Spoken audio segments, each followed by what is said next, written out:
جب روح نکلنے کا وقت آئے اور بالکل اب یقین ہو جائے کہ میں دنیا سے جا رہا ہوں، تو ہمیں اور آپ کو بالکل اچھا گمان رکھنا ہے۔ اچھا گمان مطلب اللہ مجھے معاف کر دیں گے، اللہ مجھے جنت میں داخل کریں گے، میں بہت گناہ گار تھا، اللہ نے مجھ کو معاف کر دیا، میرے ساتھ اچھا معاملہ ہوگا، اللہ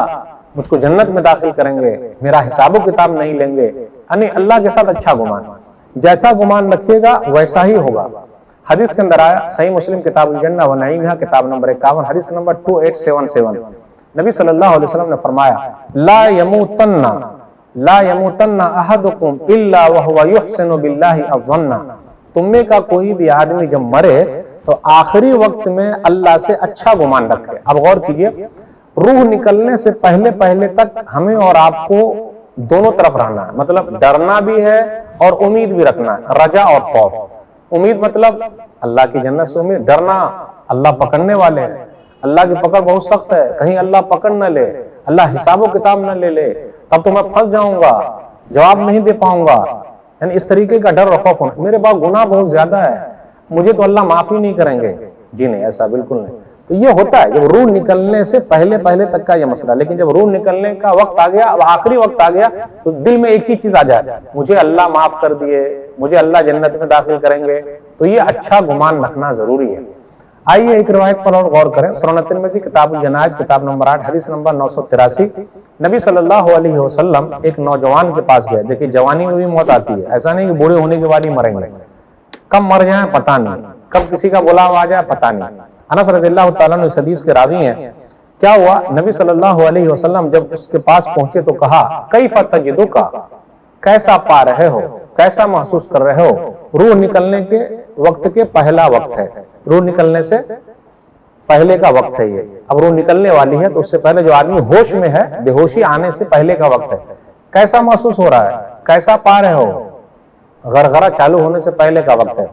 تو اس آدمی نے یہ کہا، اس نوجوان نے یہ کہا واللہ یا رسول اللہ انی ارجو اللہ و انی اخاف ذنوبی، اللہ کی قسم، اللہ کے رسول صلی اللہ علیہ وسلم، میں اللہ سے امید رکھتا ہوں لیکن میں اپنے گناہوں سے بھی ڈرتا ہوں۔ آپ دیکھیں بے ہوشی آنے سے پہلے آدمی کے حالات ایسے رہیں، دونوں طریقے، رجا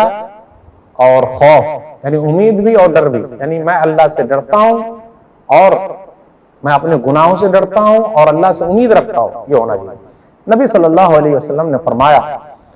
لا يجتمعان في قلب عبد في مثل هذا الموطن الا اعطاه الله ما يرجو وآمنه مما يخاف، جس مومن کے اندر یہ دو صفت جمع ہو جائے تو جو وہ چاہتا ہے اللہ اس کو دے دے گا، اور اللہ تعالیٰ اس کو ڈر سے شانتی عطا کر دے گا۔ ڈر اور خوف اس کو محسوس نہیں ہوگا، پریشانی محسوس نہیں ہوگی، بلکہ وہ آرام سے رہے گا۔ اس لیے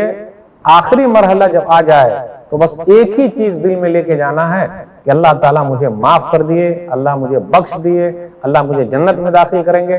اور اللہ سے آدمی ملاقات کرنے جا رہا ہے تو خوشی خوشی جائے، مرنا کوئی نہیں چاہتا ہے، لیکن جب آخری وقت آتا ہے تو آدمی کو یہ احساس ہوتا ہے کہ اب میں چلا، تو اس وقت مومن کو ایسا محسوس ہوتا ہے کہ میں اللہ کی جنت میں جا رہا ہوں، رضامندی میں جا رہا ہوں، اللہ مجھے بلا رہے ہیں، مجھے اللہ سے ملاقات کرنی، ان کو شوق پیدا ہوتا ہے کہ کب میری ملاقات اللہ سے ہو جائے، تو وہ اللہ سے ملنا چاہتا ہے تو اللہ بھی اس سے ملنا چاہتا ہے۔ لیکن جو لوگ کافر ہیں، اسلام پر نہیں ہیں، توحید پر نہیں ہیں، وہ جب آخری وقت ان کا آتا ہے تو اللہ سے ملنا ہی نہیں چاہتے، تو چاہے ملے یا نہ ملے جانا تو ہے ہی، دربار میں تو حاضری سب کو دینی ہے، کون بھاگے گا، کوئی بھاگنے اگنے والا نہیں ہے، بھاگ کے جائے گا کہاں؟ اس لیے ہمیں اور آپ کو آخری وقت میں بالکل اپنا ایسا بنا لینا، اچھا گمان رکھنا، جیسا آپ گمان رکھیے گا، جیسا حساب دماغ کے اندر رہے گا، وہی حساب سے اللہ تعالیٰ کیا کریں گے، ہمارے ساتھ معاملہ کریں گے۔ لیکن یاد رکھیے گا اس سے پہلے دنیا کے اندر ہمیں اور آپ کو دونوں طریقے سے زندہ رہنا ہے۔ کچھ لوگ کیا کرتے ہیں، نہیں بھائی توحید پر آ گئے، بس ہماری جنت پکی ہے، عمل کریں نہ کریں، ارے بھائی یہ سب دھوکہ ہے بھائی، عمل کرنا ضروری ہے، کوشش کرنا ضروری ہے۔ دنیا کے اندر دونوں طریقے کی زندگی ہو، اللہ پکڑنے والے بھی ہیں، اللہ معاف کرنے والے بھی ہیں، اللہ کی پکڑ بہت سخت ہے، اللہ چھوڑیں گے نہیں۔ کتنے لوگوں کو اللہ نے پکڑ لیا تو ڈر اور خوف ہوگا، تب نہ آدمی نیک کام کرے گا، اور اس کے بعد جو وہ نیک کام کر رہا ہے تو اس پر اترانے لگے گا، میں نے اتنا کر لیا اتنا کر لیا، تو ایسا نہیں ہوگا۔ یہ دنیا میں ہے، لیکن جب موت کا وقت آئے تو اس وقت ایک ہی چیز رکھنا ہے، وہ ہے اچھی امید اللہ کے ساتھ۔ اللہ نے مجھے معاف کر دیا، اللہ مجھے معاف کرنے والے، جنت میں داخل کرنے والے۔ اللہ سے دعا ہے کہ اللہ تعالیٰ ہم لوگوں کے آخری وقت میں جو بہترین حسن زن ہے اسی کو ہمارے دل میں ڈال دے، وہی بولنے کی توفیق دے، اپنے دل کے اندر رکھنے کی توفیق دے، آمین۔ سبسکرائب کیجئے ہمارے چینل اور دبائیے بیل کا آئیکن تاکہ آپ کو ریگولر نوٹیفیکیشن اپڈیٹس مل سکے۔